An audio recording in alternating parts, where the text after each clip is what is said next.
지금 장이 좋잖아요. 성두님께서 좋게 보시고 있는 섹터가 있으신가요? 저는 반도체랑 지금 안 올라가고 있는 역시 안 오른 거를 네. 보시는군요. 저는 이제 병이 있어요, 병이. 신고가 종목은 못 사는 병이 있어요.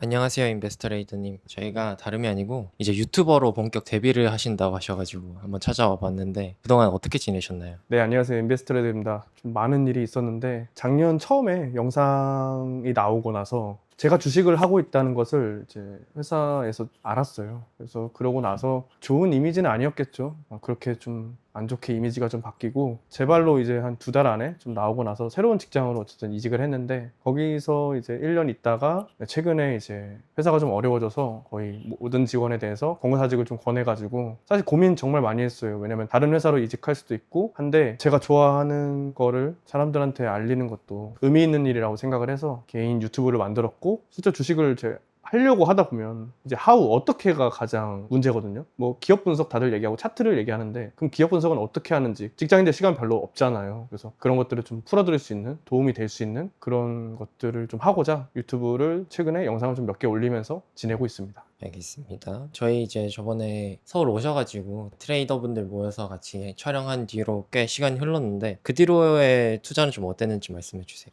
일단 꾸준히 좀 수익을 냈던 것 같아요. 그냥 저는 원래 하던 대로 기본적 분석 기반으로 한 눌림목 단기 수익 매매를 하니까 그대로 매매를 해서 올해는 수익이 지금 딱 상반기가 끝날 시점이니까 2억 4천 정도 났습니다. 상반기 수익이 많이 났었던 종목들 어떻게 거래하셨는지 먼저 한번 말씀해 주실 수 있으실까요? 네네네. 먼저 젠백스라는 종목인데요. 젠백스가 희귀질환 치료제를 만드는 회사예요. 그것도 이제 PSP 환자라고 진행성 핵상마비 그 치료제를 만드는 회사인데요. 이 회사의 임상 2회 이상이 결과가 좋을 거라고 미리 선반영을 해서 주가가 한 2배 이상 올랐었어요. 근데 일단 단기적으로 재료 소멸이 돼서 좀 주가가 조정을 받을 것 같았고 그래서 주가가 좀 조정이 받으면 이걸 좀 받아보려고 생각을 했어요. 그래서 지지 저항에 그냥 제가 원래 하던 듯이 일단 흐름을 좀 봤죠. 근데 이때 그 트럼프 대통령이 이제 관세 그 이슈가 생기면서 주식이 막 떨어지기 시작해요. 그래서 오히려 잘 됐다. 왜냐면 이 회사가 앞으로 FDA 희귀약품을 신청해서 승인을 받을 게 60일 이내에 나와야 되거든요. 그래서 5월 초 안에는 무조건 이건 결과가 나온다. 근데 그 확률이 회사가 굉장히 높다고 해가지고 저는 그러면 이게 눌렸고 희귀약품 지정되고 패스트트랙 되고 EAP까지 승인이 나면 이건 이제 실제로 매출이 발생하는 거기 때문에 더 큰 호재로 작용해서 더 오를 수 있다. 제 모든 기반은 거의 기본적 분석인데 네.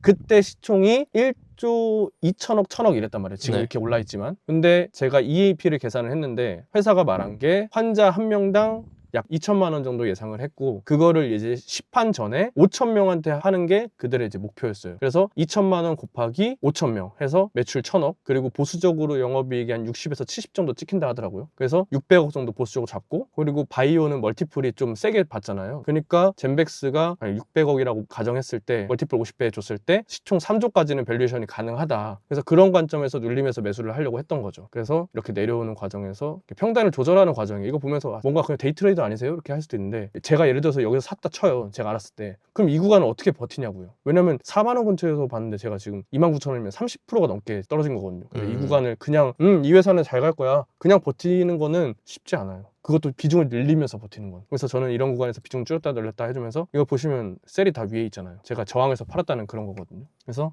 이때 제가 물량을 많이 실었는데 왜 많이 실었냐면 이때가 4월 10일이었단 말이에요. 왜 4월 10일에 매수를 해야 됐냐. 이때 BW 신주인수권 부사채가 추가 상장한 날이었어요. 140만 주가 12,000원에. 그러면 현재 주가가 3만 원 초반인데 그럼 그들이 이미 2.5배 이상의 차익을 봤으니 시장도 마침 트럼프가 그렇게 박살을 냈으니 나가고 싶은 욕구가 들 거 아닐까? 근데 어쨌든 그때 과매도 상태였고 그래서 저는 바닥이라고 판단을 해서 오히려 이때 사람들이 던질 때 나는 이걸 받아야겠다. BW로 인한 공포감을 조성할 때 내가 그때 물량 받아야겠다 생각을 하고 이때 좀 매수를 한 거죠. 실제로 제가 영상을 올렸는데 이때 제가 이제 매수를 적극적으로 해야 된다는 그런 멘트를 많이 했거든요. 묻고 따지지도 말고 홀딩 한 거죠. 그래서 조금씩 팔아주고 이래야 제 심리가 좀 편해요. 왜냐면 위에 저항이 있으니까 쉽게 한 번에 못 올라갈 거 아니에요. 팔아주고 그리고 밑에 다시 내려오면 사주고. 그러니까 천주가 제가 만약에 갖고 있는 주식이에요. 그러면 저는 그냥 10%씩 파는 거예요. 10%씩. 왜냐면 10%씩 팔아야 뭐 100주, 200주 던지다 보면은 이렇게 또 내려오는 일이 생긴단 말이에요. 이렇게 내려오는 일. 그때 저는 이렇게 조금씩 또 받아줘요. 받아주고. 그래서 되게 중요한 일이 있었어요. 제가 아까 EAP 말씀드렸잖아요. 이제 시판 전에 미리 회사가 특정한 환자들한테 약을 팔 수 있는 그런 거예요. 그래서 그게 나온 게 어쨌든 이 날이었는데 그게 EAP 승인이 나왔단 말이에요. 5월 20일 날. 그래서 이거 나오는 순간 이제 실질적으로 매출 찍히는 게 픽스가 됐다. EAP 승인 나왔으니까. FDA에서 이제 EAP 승인 나왔으니까 됐다. 그래서 이때부터는 그냥 홀딩. 왜냐면 이제 횡보 구간 다 끝났다고 생각했거든요. 그래서 보시면 모습이 다르죠, 완전. 그때 그냥 홀딩해요. 그리고 네, 제가 목표론 가격 왔을 때 팔아주고. 이렇게 해서 좀 매매를 좀 정리한 거죠. 이 정도면 제가 생각한 밸류에이션 근처까지 왔다. 이제 기계적으로 매도를 해주는 거죠. 이런 과정으로 매매를 좀 진행하는 편입니다, 저는 보통. 그러니까 결국은 성장하는 그런 좋은 기업, 제가 항상 뭐 강조하는 게 기본적 분석, 진짜 마르고 닳도록 얘기를 하는데 다들 사람들은 거의 차트에 무슨 답이 있는 것처럼 저는 본다고 생각을 해요. 진짜 그렇고 저는 기본적 분석 모멘텀이 훨씬 더 중요하다고 생각을 해요. 결국은 주식은 그런 거에 움직이는 거기 때문에. 물론 데이 트레이딩 하시는 분들은 나름의 기준을 갖고 하시는 거겠지만 저희처럼 직장인들은 그런 데이 트레이딩이 쉽지 않으니 저희는 기업의 성장성을 찾는 방안으로 그런 좋은 눌림 구간이 나왔을 때 매수를 걸어놓고 혹시 체결이 되면 기다렸다가 슈팅 나왔을 때 파는 그런 걸로 저는 이제 수익을 좀 내왔습니다. 아무래도 근데 직장인분들이 가장 중요한 거는 종목을 어떻게 찾는지잖아요. 혹시 어떻게 종목을 찾으세요? 종목 찾는 거는 저는 거의 이제 탑다운으로 약간 많이 찾는 것 같아요. 예를 들어서 제가 바이오를 택한 이유도 금리나 이제 기대감을 계속 있다고 생각을 하는데 물론 지금 바이오가 좋진 않지만 바이오 안에서도 뭐 ADC가 있고 바이오 시밀러 있고 CDMO 있고 비만 치료제 있고 다양하잖아요. 그 안에서 이미 너무 많이 올라버린 건 저는 사실 잘 못 건드리는 편이고요. 그 안에서 아직 주목을 못 받았지만 이 회사가 앞으로 성장성이 이렇게 있는데 매출이 앞으로 어떻게 잘 찍혀서 그 전보다 훨씬 퍼포먼스가 좋을 거다. 근데 시총이 전혀 반영이 안 돼 있다. 그런 회사들을 이제 탑다운으로 많이 찾는 편이에요. 그런 회사들을 미리 리스트업을 다 해놓고 모멘텀이 다가온다고 얘기를 해야죠. 예를 들면은 제가 최근에 블로그에 ST팜이라는 글을 썼는데 제가 글을 쓴 이유는 이제 제2 올리고동이 이제 완공이 거의 다 된단 말이에요. 4Q부터 가동이 된다고 회사가 얘기를 하는데 그게 이제 캐파가 예전보다 2배 이상이란 말이에요. 지금도 올리고 캐파가 부족한 상황인데 캐파가 2배가 되면 매출이 훨씬 더 뛸 수 있는 그런 거잖아요. 그거를 이제 공장 완공이 다가왔으니 그러면 그 기대감이 이제 슬슬 반영될 수도 있겠다. 근데 지금 가격이 굉장히 매력적이다. 그래서 그런 구간에서 저는 천천히 모아가서 나중에 차세대 그런 치료제로 부각이 된다면 그 중에서도 올리고뉴클레오타이드라는 원료를 공급하는 ST팜이 나중에 주목을 받아서 그때는 거기서 밸류에이션 멀티플 매겨보니까 시총이 뭐 3조 4조까지는 갈 수 있네. 근데 지금 시총이 1조 5천억이네? 그러면 두세 배 갈 수 있는 건데 직장인 입장에서는 이런 구간에서 조금씩 눌렸을 때 오를 때 사지 마세요. 오를 때 굳이 살 필요 없고 떨어질 때 그냥 편하게 오케이 오히려 나한테 더 좋아. 내가 먹을 수 있는 파이가 더 커지니까 오히려 기회죠. 왜냐면 이제 시장 방향은 거의 정해진 거 다들 아시잖아요. 방향 정해졌으니까 우리가 어떻게 하면 좋은 기업을 눌림목에서 조금씩 사서 수익 구간이 왔을 때 우리가 어떻게 실현하느냐 그게 이제 저는 중요하다고 생각하기 때문에 네 그렇습니다. 근데 이게 떨어질 때 살라 그러면 더 떨어질 것 같고 이런 공포심 때문에 못 사는 경우가 더 많은 것 같아요. 떨어질 때 사는 기준 이런 것들은 다 기본적 분석에 의해서 나오는 것들이네요. 일단 기본적 분석을 근거로 하되 이제 기본적 분석이 완료가 되면 그 다음부터 이제 기술적 분석 해야죠. 그냥 뭐 아무 데서나 살 수는 없으니까 어디까지가 바닥인지 저는 몰라요. 그거는 몰라요. 알 수 없어요. 그건 내가 맞출 수 있는 영역이 아니니까. 그거 맞출 수 있으시면 이미 이 영상을 안 보고 계시겠죠. 무조건 분할로 사야 돼요. 그래서 지지가 될 수 있는 구간들 이렇게 좀 매물대가 좀 많이 겹쳐 있는 구간 있잖아요. 이렇게 하나 네. 둘 셋 넷. 이런 구간에서 좀 사보는 거예요.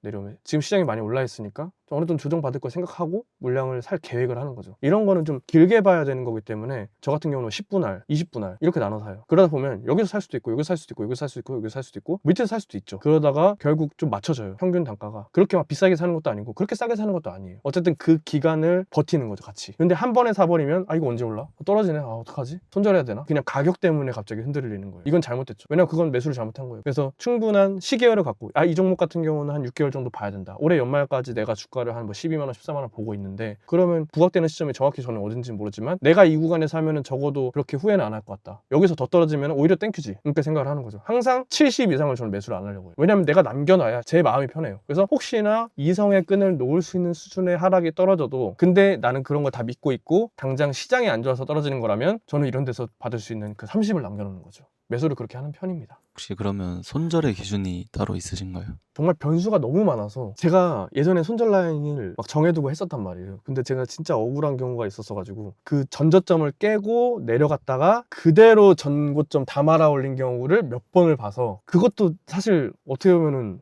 그러니까 단기 매매냐 아니면 중장기 매매냐에 좀 달라질 것 같아요. 단기 매매는 무조건 끊어야 돼요. 그러니까 전저점 이탈하면 끊어라. 왜냐면 추세가 무너지는 거니까. 근데 중장기로 들고 가는 거 예를 들어서 제가 이렇게 지금 ST만 봤는데 얘가 여기 닿는다고 해서 제가 이거 손절할 것 같냐고요. 손절 안 하죠. 왜냐면 기본적 분석 모멘텀이 훼손되지가 않았는데 이걸 파는 건 바보 같은 행위죠. 왜냐면 시총이 더 줄어들어서 오히려 싸게 살 수 있는 기회인 건데. 그래서 중장기로 하냐 아니면은 단기로 하냐, 거기서 좀 손절 포인트 차이가 좀 나지 않을까? 좀 답변이 좀 됐을까요? 조금 어려운 길이지만 지나 보면은 성장하는 게 좀 느껴져요. 아, 내가 이런 기업을 이렇게 알아서 분할로 나눠서 막 이렇게 매도를 했더니 예전에 내가 매매했을 때보다 훨씬 더 심리가 안정되고 좋은 성과가 나고 있더라. 그런 것들을 경험하기 시작하면 저는 아마 이 매매가 되게 편해지시지 않을까라는 생각은 해요.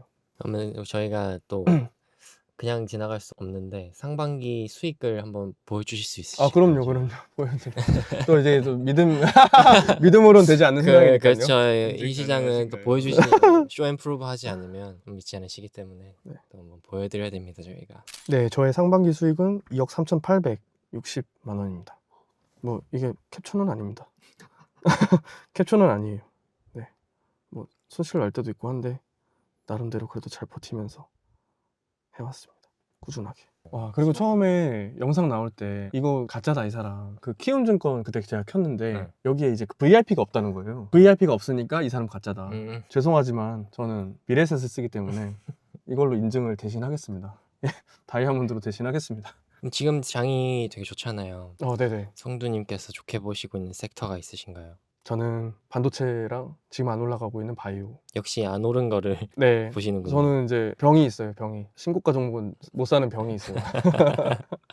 이게 직장인이다 보니까 아까도 말씀드렸지만 그런 구간에 살 거면 제가 봤을 때는 여기 창에 앉아 있어야 돼요. 실시간으로 거래할 수 있는 사람이 비중을 베팅해가지고 그 구간을 짧게 먹고 나오는 거란 말이에요. 굳이 그걸 건들 필요가 없는 거죠. 굳이 왜? 이미 밸류에이션 다 열심히 받고 있는 회사들을 오히려 주목을 못 받았지만 나중에 주목을 받을 수 있는 섹터들을 밸류에이션이 싼 구간에 있으니 네, 그런 것들을 좀 보는 편입니다, 저는. 그러면 혹시 그 공부하는 방법을 좀 보여주실 수 있어요, 직접? 오, 그럼요. 저는 블로그 위주로 좀 많이 공부를 하는 것 같아요. 맞아요. 주로 보시는 블로그 이런 거 한번 추천해 주시면 좋을 것 그쵸. 같은데요. 와이민이라는 분인데요. 이분 블로그를 제가 심리를 다스릴 때 되게 좋아해요. 여러분 이거 마음이 좀 흔들리고 그럴 때 이분 블로그를 들어가셔서 어떤 내용들이 있냐면 뭐 기업 분석에 대한 내용도 있지만 뭐 약간 실수들, 그런 심리적인 요소들, 이런 것들이 많이 나와 있어요. 그래서 저는 이런 데서 좀 많이 좀 도움을 많이 받아요. 저는 이런 것들이 제가 주식이 하락했을 때 이런 걸 보면서 아, 그래, 내가 지금 이거를 사야 될 때지 팔아야 될 때가 아니야, 이렇게 생각할 때 전 여기 좀 많이 들어와요. 이런 거를 보면서 저는 심리를 다스리는 거. 그래서 제가 카페에다가 올린 글들을 보면 주식 시장이 안 좋을 때 제가 글을 많이 써요. 왜냐면 제가 심리가 그렇게 좋지가 않으니까 왠지 제가 힘들면 여러분들도 힘들 것 같아서. 그래서 그런 것들을 올리면서 여러분 우리 지금 시기 잘 버텨봅시다. 그래서 3월 말부터 저는 4월 초중순까지 계속 그런 심리에 대한 글을 많이 썼던 것 같아요. 종목 공부를 한다거나 이런 블로그도 따로 있으신가요? 그쵸.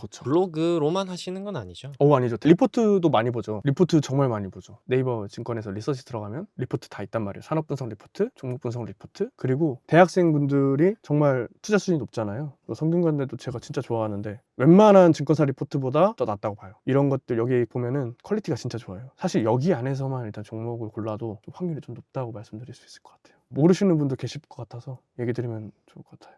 진짜 성두님처럼 거래하고 싶은 사람들이 많을 것 같은데 유튜브에서 그러면은 그런 내용들을 이제 계속 공유해 주시는 건가요? 그쵸. 제가 직장을 다니면서 어떻게 시간을 내서 공부를 했는지, 어떤 타임에는 뭘 보고 뭘 했고, 그런 것들을 알려드리면서 제가 또 그런 트렌드 섹터 공부하는 걸 좋아하니까 그런 공부한 거를 제가 이제 좀 시간이 있으니까 말씀을 드리면 어떻게 보면 저를 통해서 시간을 좀 줄이실 수 있는 거죠. 저는 어떻게 보면 좋은 기업을 찾아다니는 사람이니까 여러분들이 저를 혹시나 보신다면 좋은 기업을 골라낼 수 있는 확률을 조금 더 높일 수 있지 않을까. 그리고 제가 했던 매매 같은 것들도 어떻게 매수를 하고 그런 것들을 직접적으로 조금 더 가까이 들을 수 있으시겠죠. 혹시 뭐 구독자 공약 같은 거 생각해 놓으신 게 있으실까요? 뭐 구독자가 아직 1000명도 안 돼서 좀 머나먼 이야기이긴 한데 혹시나 뭐 10,000명이 된다면 Q&A 같은 거 아니면은 라이브 방송 재밌겠네요. 라이브 방송이나 아니면은 또 여러분들께 도움을 드릴 수 있는 뭔가가 있을 수도 있겠죠. 그래서 그런 것들이 단기간에 이루어질 거라고는 생각은 안 하는데 어쨌든 그렇습니다. 좀 더 센 걸 거셔야 될 것 같은데요. 그래요? 뭘 걸까요? 뭐 오프라인 모임 같은 거 이런 거 해봐도 너무 좋을 것 같아요. 알겠습니다. 10,000명 기원하겠습니다. 그럼 저희 마지막으로 투자를 어떻게 해야 할지 고민인 직장인분들이 많을 것 같은데 그분들에게 한마디 해주실 수 있으실까요? 직장인 여러분들 아마 아침 일찍부터 저녁까지 이제 일을 하시고 이제 집에 돌아오시면 사실 투자 공부하기 힘들잖아요. 저도 이제 육아까지 했으니까 이제 육아가 끝나야지 저는 공부를 할 시간이 있었는데 아마 다들 이런 힘든 상황에서 직장인분들이 공부를 하는 건 저도 잘 알고 있어요. 그래서 하다 말고 하실 수도 있는데 그래도 한번 해보겠다 했으면 몰입해서 같이 열심히 해나갔으면 해서 좀 원하는 결과를 이루셨으면 좋겠고, 그 가는 길에 제가 좀 길잡이가 좀 되드렸으면 좋겠다. 네, 여러분들 모두 화이팅 하시고 모두 건승하십시오.